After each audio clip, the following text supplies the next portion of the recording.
There are 4,218 PS2 games, and I'm beating every one of them. I've got to own the game because I'm playing everything on the original hardware, but I've beefed it up with a RetroTink 5X, some component cables, and more to come soon. Can I do this before I die of old age? I hope so. Vexx was developed by Acclaim Studios Austin and released in the US February of 2003. Vexx began as a two-character game that was too close to Jak and Daxter, which had it changed to one character, Jinx. Jinx was later dropped and changed to Vexx. The number of levels was cut in half and development was strained, in the end having little story and many missing elements. Can I beat this platforming mess? Vexx is an interesting game, and if you look at a wiki or just its history, it's a very messy game. And if you only play the game and know nothing else about it, it's still a little bit of a mess. See, Vexx began as too close to Jak and Daxter, so they decided to change it, and they changed it a couple times. Development seemed rushed, and in the end, it was an okay-ish game. Apparently it was some kind of mascot, but it really never ended up being recognizable enough for anyone to know as a mascot. It was just Vexx, a random game you'd find at the rental store and never really want to rent more than once, because I don't know, it's just such an odd game. I do want to say before I started the game, I checked the options menu and there is progressive scan, and for some reason, I could not activate it. My screen would never come up with 480p enabled. And I've been able to do this with many other games, so I'm not sure why this one wasn't working. I looked online and no one really had talked about it, but I tried several different ways and never got it to work. So if you can get it to work, that would be pretty nice because the game would look a lot better with it. Okay, let's go over the story real quick because it's actually kind of a small part of the game. There's only very few times where story even matters. So, at the beginning, the Astani people of Astara made some kind of portal system that allowed them to travel all of these different worlds. And a bad guy named Dark Yabu, who's actually voiced by Brian Cox, he voices a lot of characters and people and has been in a lot of movies, he apparently leads these guys named the Shadow Wraiths. They came through and killed all the Astani people and took over the portal system. And then it's been about 100 years. He's been traveling the portals, messing around until he found Vexx's world and decided to take it over. And he did. He was successful. Everyone died except for him and one other person. Now, Dark Yabu did not kill him for some reason. I'm not really sure why. But Vexx has this teen angst in him, and he used it to come back and try and kill him. After everyone being captured, Vexx does sneak away to try and find a way to deal with them because he can't fight them. They're just too strong. And he finds on a ship of theirs these old weapons, these claws, these talons, and no one can use them because they are only there for like one or two people in all of history. You've got to be a special person. They choose Vexx, and he uses those to fight back against Yabu. Next, we hit the tutorial levels. Just before this, we meet an old man who can't fight and apparently is the only other survivor of our village, although Vexx does not speak in this game, so he has no way to say he doesn't recognize this man, but he doesn't recognize this guy. But apparently this guy says, hey, there are Shadow Wraith hearts all over the place that they're going to use to power the portals, and we need to get them first to power a portal to find Dark Yabu ourselves and stop him. Now, we go through the tutorial levels, learning how to fight, jump, and platform in general. Now, there's a couple things that Vexx can do here. We have X that will allow us to jump, and there are our Mario jumps. You can do a long jump by moving forward and pressing L1 and X. There's a tall jump or a high jump where you stand still, press L1 and then press X. That will have you jumping even higher. Then you have your combat attacks, which are sadly kind of wasted in this game because instead of giving you enemies that allow you to use your combat skills in an interesting way, it's mostly just cool, and they give you these like fake points. It's almost like Whose Line Is It Anyway, you know, where the points don't matter. I don't understand the points, but at the top right of the screen you see a little bar, and that actually fuels your talons for a special set of attacks that are ranged and make you faster if you fill that up. And to do that, you use your combat skills. You juggle enemies in the air. You can knock them up in the air. You can jump up in the air and do these like backflip kicks to hit them. You can hit the ground. You can like juggle enemies in the air, but none of the enemies need you to do that. It's only there to fill up that bar faster. Practically no reason to be using this interesting combat system which they give to you. Once we get out of the tutorial, we're shown our first world. There are a total of 9 worlds, and just like Mario 64 or Jak and Daxter before it, you have to collect a certain number of the collectible of the game, the wraithhearts. These are found all over the level, and you have to perform different things to do them. There are some things that will be the same in every single world, like collecting shards. If you collect 100 shards, you get a wraithheart, and if you collect 6 of these little ghost vials, you also get a heart. Those are in every single world, so you always have a way to do something while you're running around looking, and if you happen to pick up enough shards, get the heart, and you have to start over. Now, just like Mario, you get to pick what you're going for. You get to pick the Shadow Wraith Heart that you are going for, although you don't need to get that one specifically. The only reason to pick one of them specifically is to get special arrows they decided to put in the game to lead you towards the heart, which is, you know, for casual players. I use them because they're right there. I might as well just go out and follow them. But, you know what I mean? Like, there wasn't necessarily any reason to put them in. You're supposed to be traversing these worlds and finding these things on your own. This makes it easier and quicker, of course, but is it better? No, it's not any better. Levels are made up of small individual pieces that you can sometimes go in between. There is a main portion of the level where you'll find a majority of the things you need. Like, the main portion of each level is the only place that contains the shards and the ghost vials, so you don't have to go looking in random places. But there are special hearts you can get that you need to go into small side areas and do puzzles or fighting or traverse the area to find them. And that's kind of neat. You know, it's very much like those older platforming games that first started the 3D platforming genre, like Super Mario 64. I mean, it's exactly like it. The cool thing is that you get these cute little blurbs for each heart when you select one, and it's like a little riddle that rhymes, and it helps you to maybe figure out what you need to do. Now, not all the time. Some of them are a little misleading. Some of them aren't written well, but others are written pretty well, which is kind of cool. Just like in all the other games, there are doors that lead to each world, and you need a certain number of hearts, and it's pretty much just right there in front of your face. Here's how many hearts you need to get to that level. And 60, right in the middle here where I'm jumping, is the one you use to get to the final boss. That's it. There are no real big story beats. There's one about halfway through, and it's very small. Otherwise, you're going to a door, and then you get to see all the hearts. Here we have the little poem or little riddle that you'll see, and it's kind of fun to figure out what they mean. Some of them really do help you. Others are just, like I said, just cute. Each world has various puzzles and things to do. They actually had a lot of good and interesting ideas for things you would do in a level.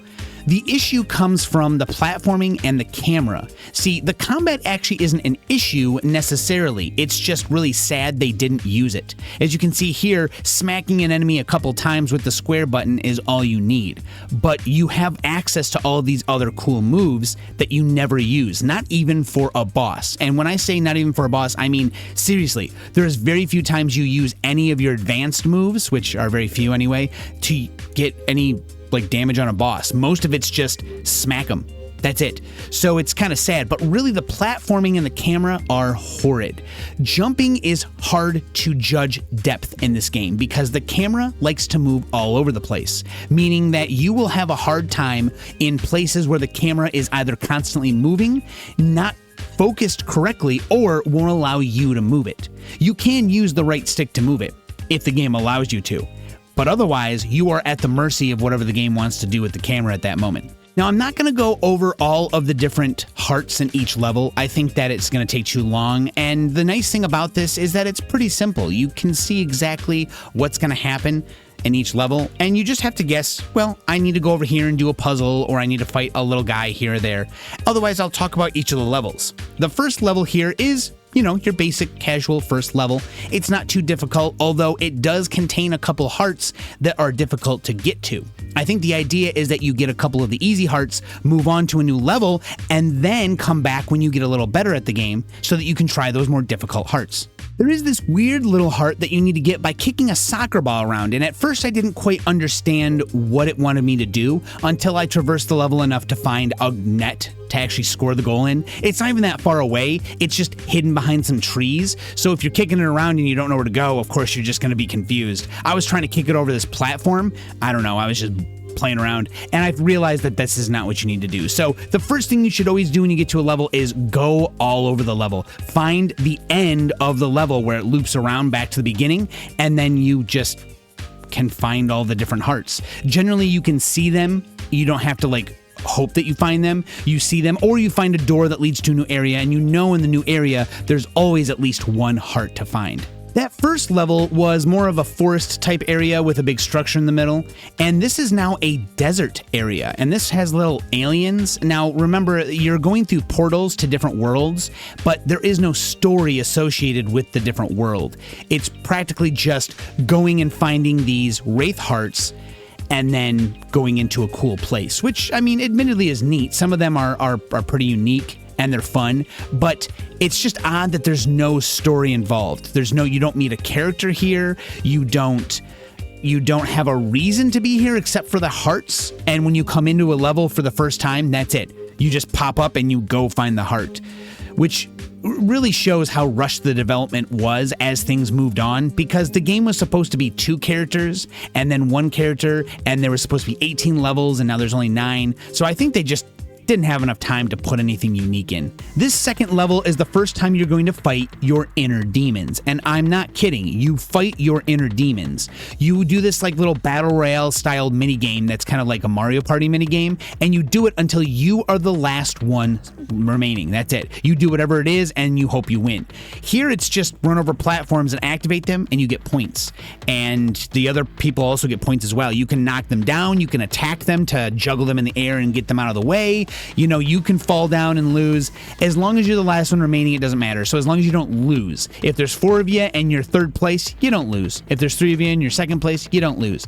But the last section of it is only you and versus one other dude, so you gotta win that one. We also get to start seeing some of the puzzles that you can do here, where you just look around until you find out there's 4 different paths, and each path leads to a lever or a button that you'll press that will allow you to stack up these platforms and get to the wraithheart. That's pretty much it. You just got to figure out what they want you to do. I mean, that's it, the whole game. It's just go around and memorize the areas and then go to them and try and find whatever it is you need to find. There are very few times in the game that you use these 2 special gears on the ground. There's a yellow and a red one. The red one turns you into like a magma version of yourself. He's too heavy, and he's also able to break anything you run into practically. I mean, I say that, but not really. You just break specific things. Otherwise, you need to run to a certain spot after 20 seconds to break it to open up the shadow heart. That's it. It's really simple. There isn't anything else to it. You just figure out the right path to take because you can't jump super high. And when you figure it out, you're done. You open it up. The other one is a yellow gear that allows you to fly. Each of these is used simply twice in the game. Twice. The first time you get it, and then one other time. That is it. It's very weird that they didn't really give anything else to those suits, but I have to imagine that with all the cuts and stuff they made, they did have extra suits that you could wear. They cut those as well and only gave these two spots in the game to use, which is really sad because they could have had some really cool puzzle type things that would have gone with them, but they just never got fleshed out. And once they're used, they're done. There's no reason to use them again. In fact, they don't even show up in any of the other later levels. This level here is number 3, and you have some interesting things you have to do here. It's starting to get a little grating, right? Like after a while, if I'm starting to realize that it's annoying, then I'm not having as much fun. And this game just has some annoying bits to it. I don't even know how to explain it all the way. It just doesn't feel as fleshed out as these other games. And it's got this quality to it. It does feel rushed, and that's probably what it is. Everything feels too easy or too difficult based on only a few things that really could have been cleaned up with more time being spent on developing the game, like the camera and the platforming, the 2 biggest things that probably would have benefited from everything, and that would have helped a lot because there is a lot of platforming, a lot of reasons to be jumping between platforms and not falling. You actually in this game have a life system. At the bottom left of the screen, you have 6 dots. Those are your life points, and you lose 1, you lose 6, you're dead. But you also have a number there in what looks like a little hollow version of your head. And once those are done, the game has to be reloaded. like you go to the title screen. The problem with it is that the game autosaves after every heart. So the only reason that you would die is to just inconvenience you, because it's just not like it takes an hour to get each heart. It takes like 5 or 10 minutes. So if you die during that and you have 0 lives, you have to restart. It really just takes like 6 or 7 minutes to reload and get back to you where you were and continue. I really don't know why they have it. They should have just, I don't know, man. I don't know. The life system in some of these games don't always make sense. Like, it's just an extra 5 minutes of loading, but whatever, I guess. They wanted to add something so that you felt like you were losing progress, so that you had to try harder, which I died a lot of times, just trying things to figure out if I could get a wraithheart early or jump across this platform, or I was really in a rush to get through this level because I freaking hated it. So I just jump wildly out into the nothingness to hopefully get where I needed to go. Honestly, this stage didn't have anything too interesting. I mean, it has this extra section where you do little puzzles on the side of the map to open up this temple in the middle to come out of the sand, and then you climb it to find a wraithheart. That's it. There's also a wraithheart in the middle. You don't even need to do any puzzles. You can just go into it and jump across some platforms in a way and get it. I don't know. So far, it's not been that interesting. Tempest Peak Manor is by far the most unique level in the game because this universe is huge. You are a very small compared to everything else in the level. I mean, except the enemies who are for some reason the same size as you. But you get to go into this person's home in this manor, and it's enormous. In fact, look at this. I'm about to walk on top of what looks like an Xbox type game system. You can actually play a game on here. One of the ways to get one of the wraithhearts is to turn the system on with this button, go to the controller, and you play like this very shallow version of Breakout. And if you win the little game, you get one of the wraithhearts, which is cool. I really like that. But everything is huge. So you're traversing this guy's house, which is kind of sad. It's not like a very big house. It's like a studio apartment. So he's probably paying a ton. He's probably also located in the city. I don't know. I don't have any evidence for any of that, but he does have this video game system. He's got a lot of cool things in here. There's a really interesting part coming up that you can go inside of his piano, and for some reason you're teleported to a brand new dimension. This one is interesting because at first it's kind of cool. There's a bunch of instruments everywhere. The music is made up of just the instruments like randomly playing. The problem is this is the first real difficult platforming section. Falling pretty much spells your death because you can't just climb back up easily. You have to do everything again. A lot of it depends on waiting for platforms to move or things to be done doing what they're doing so that you can get past them, and it blows because one fall means either death or you have to start over anyway. And it's so easy to fall off the platforms for any reason. You're gonna have to get used to doing the long jumps because they are the fastest way to make it through a part and get past things like these horns blowing you off the side of the platforms. And it feels like every couple seconds you're gonna end this area. And no, you aren't. It just keeps going and going and going, and you go higher and higher, and every time you get a little higher, you definitely have a higher chance of falling, simply because you are getting antsy that you're still doing this section of the game. And it's just hard. Enemies on platforms make you fall off very easily. There's an enemy that can control you. When he sees you, he will lock you in place until you shake the left analog stick left and right a bunch. You just rock it left and right over and over until you get out of it, which, if you're on a moving platform, can really screw you up.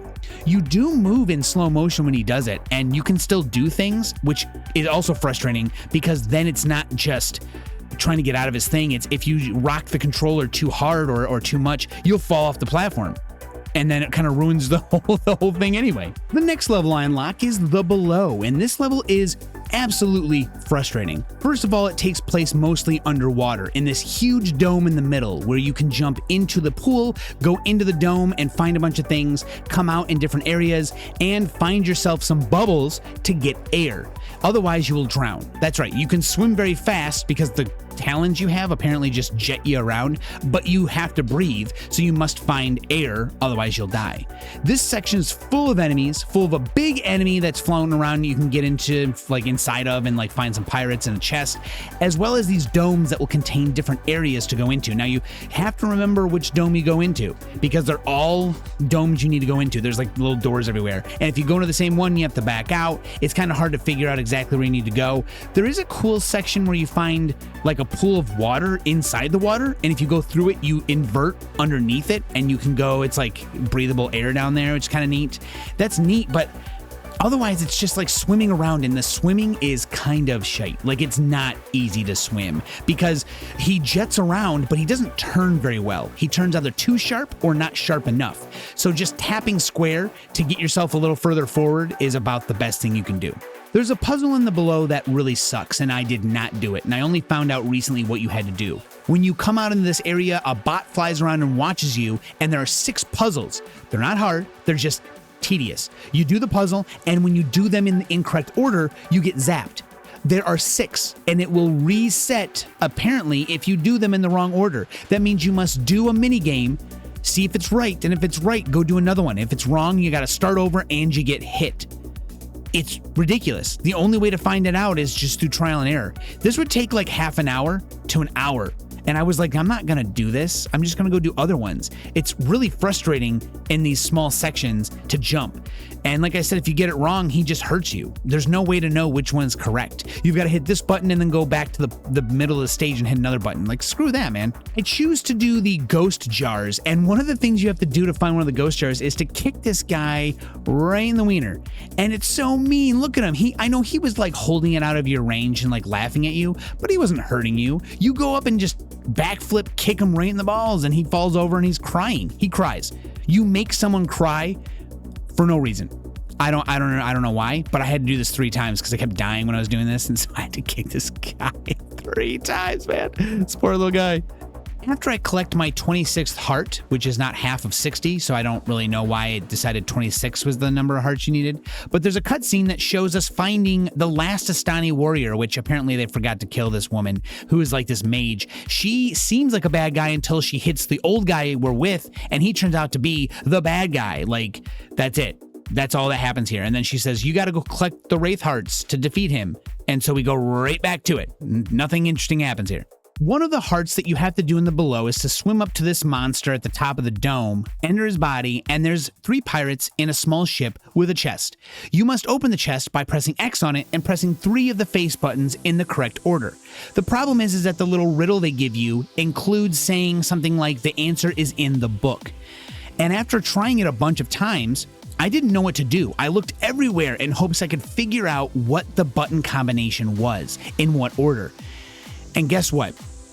After I got annoyed enough, because this is such a simple one, that I couldn't figure it out, I looked online real quick just to see where it was I found the answer.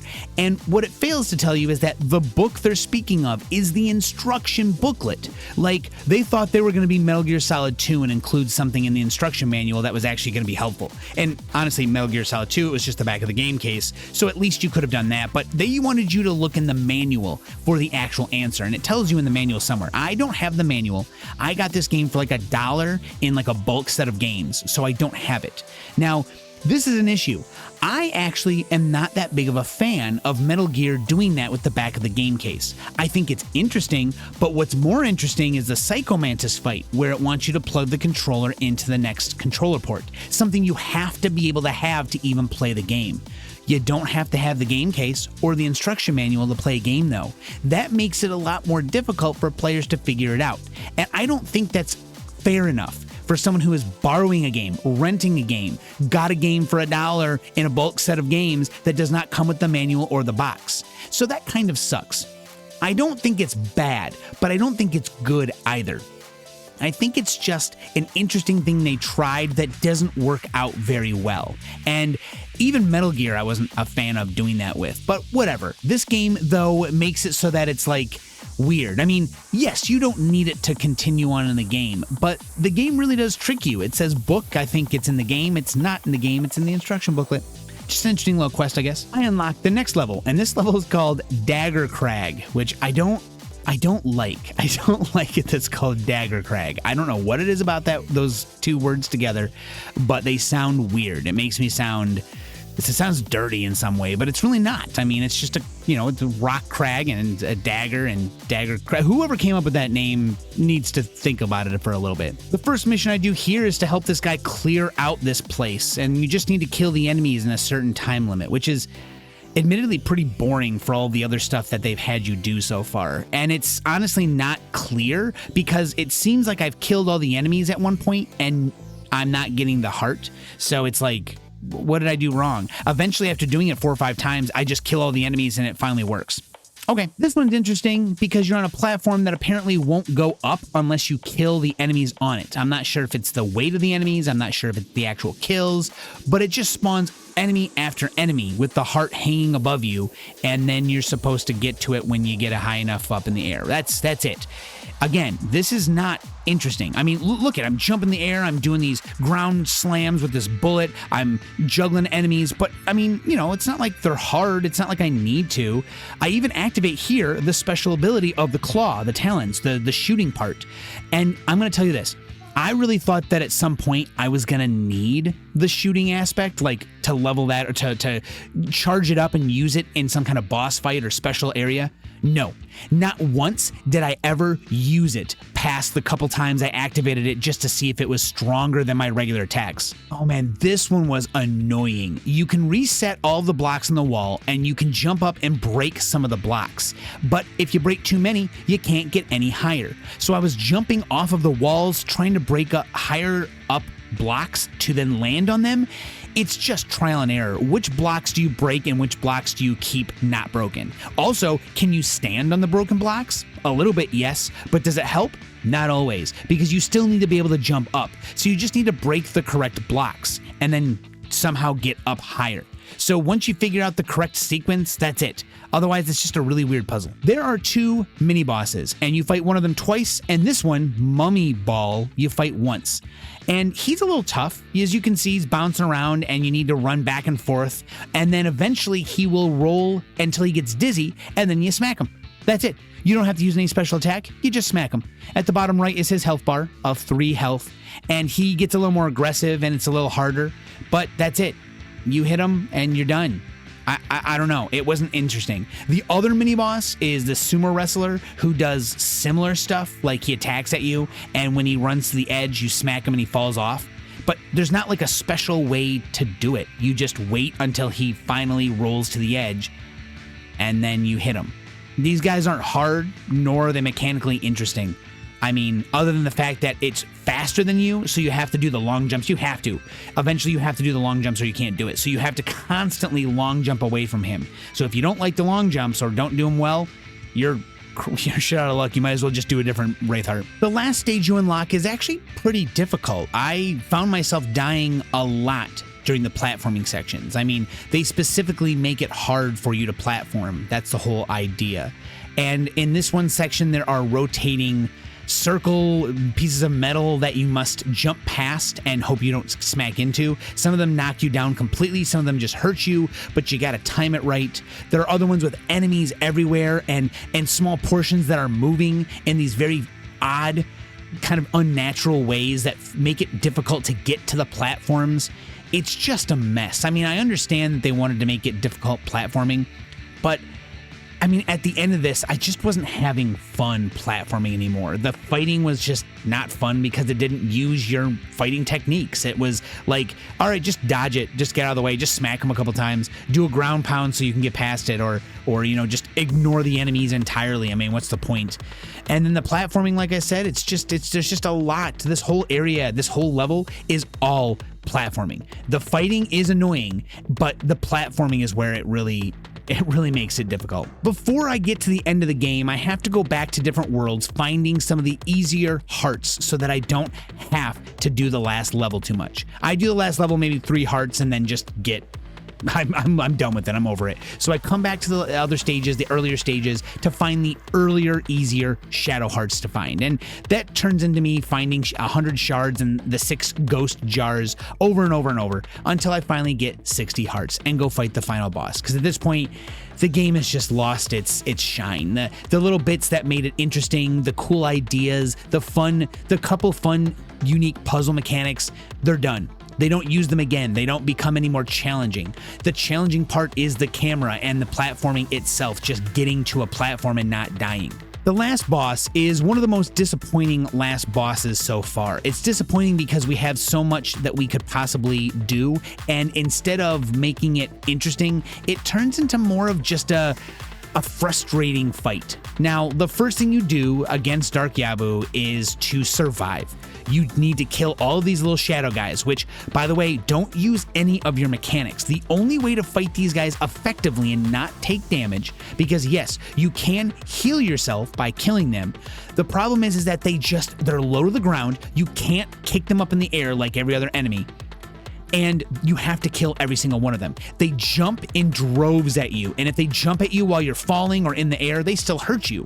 So you must constantly do your uppercut that sends you up in the air, so you're never in a spot where they can just hit you over and over. Because if you can't get your health back quick enough, you're gonna die. After a few waves, he then teleports around the arena shooting fireballs at you, and you just gotta dodge them. They do explode in like this radius, but honestly they don't really hit you unless you're that close to them. So as long as you walk and avoid the fire that's left lingering behind, you're just fine. You can even long jump away from it, and it's pretty easy. The last wave that he does of these shadow creatures, which is like 6 waves of them, he also shoots fireballs on top of your head. So every several seconds, you need to stop attacking them to run away so you don't get damaged. The second phase of the fight is the most difficult because it's not obvious what you need to do. He transforms into this big spider-looking thing with a big jewel on his butt, which looks like it's the spot you need to hit him in.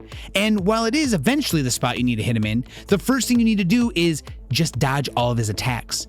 So the only attack that you can actually hurt him on is his clap attack, where he claps to try and grab you. If you are able to dodge it, which is this one right here, he will then stick his head out and look around, like dumbfounded. That's when you hit him one time. Then you can go over and hit the gem on him with a downward blast. This is the only way you can hurt him, and when I first began, I was way too aggressive, thinking I just needed to hit him at certain times, but that's not what you have to do. You have to wait until he is ready to be hit. This is not apparent, because in all other versions of games like this, you either wait for very obvious openings where, you know, they're too far away, or you do no damage, but the only way to do this, to get him to do this, is to let him clap once. If you are too close to him, he will immediately jump back, giving you no time to actually hit him, which I was most of the time. Dodging is difficult. A lot of these attacks hit in a radius around him, and dodging them normally is not enough. You must dodge and either get close or dodge and get far away. The problem is if you don't dodge close enough, you won't be able to hit him in time, and if you dodge too far away, you won't be able to hit him in time. So it's like, what's the point? It's just a very weird thing they want you to do here, and it wasn't obvious right at first. It took about an hour before I was able to even realize what I needed to do. Now, the other thing is during this form, he deals 2 damage per hit to you. That means you have 3 hits total if you come into this fight with full health, and you must hit him 5 times. And it gets quicker as it goes on. Everything he does gets quicker. In fact, putting his head down for you to attack him is so short now at the last health that you must land directly in front of his head and attack immediately. There's no room for error, and I made lots of mistakes because it's easy to make mistakes in this section. Even the part where he's dizzy, if you don't get behind him immediately, it's like a second. You have a second to get back there and knock him down. It's so ridiculous. If you can make it to his last phase, it's really simple. You kill the first wave of shadow dudes, and once you do, which is pretty much just the way to get health, he will then shoot at you from this tower he stands on. All you have to do is knock the fireball back. That's it. You do that like 12 times. I don't know why. Every time you do it, the platforms disappear underneath you, and that's it. You can just stand right in the middle, but apparently the middle just doesn't fall, and you knock them back, and it knocks this tower down over and over and over. There's nothing else to do. He just does this over and over until you knock them back at him, and that's it. Vexx is finally beaten. Game 116. Once we beat him, that's it. The game's over. We throw the staff the Astani woman used into the portals to fix everything, but we get stuck in this realm, which is oddly enough called the Shadow Realm, and it's over. Apparently, there may have been a sequel at one point in time because, you know, I guess there's a place and a chance for it to have a sequel, but it didn't get one. It's pretty much over. There's nothing they can do. Really, it's just, there's a lot of issues with the game that needed to be fixed if it was going to actually be fun, and oddly enough, I'm giving this game a C on my tier list, a 7 out of 10, because it was still playable, it was still interesting, and there are interesting things about it. And I think it's mostly me who was just disgusted by some of the platforming.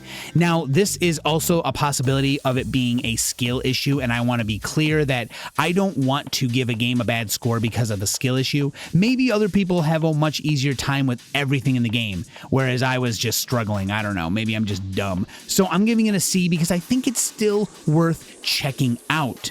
Because I don't know, it's an interesting game. It's the style of game that I think a lot of people have liked since Mario 64. I mean, it's the one that started it all. So if you like these types of games, you might find you like it. And I was just mostly upset by the camera, and I had trouble platforming because of it. Don't forget that I am in a rush to beat these games because I don't live very long.